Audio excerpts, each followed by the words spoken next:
Want to play games on your Apple Watch? It's super easy and you can enjoy fun games right from your wrist. In this video, I'll show you how to find, install, and play games on your Apple Watch. So without wasting any time, let's get started. First, make sure to connect to Wi-Fi or mobile data on your Apple Watch. Then go to the App Store on your Apple Watch. Now tap on the search icon from the top. Now search games. Here you'll find a range of game genres optimized for the Apple Watch. Snake.io, ping pong, or more. Install one of them. Like I want to play ping pong. Tap Get to install the ping pong app and it's completed. Now go to the home screen, scroll down to the bottom. Here is the ping pong app. Now enjoy the game.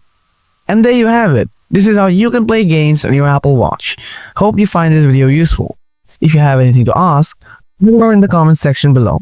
Thanks for watching. Catch you in the next video. Till then, stay tuned. See ya.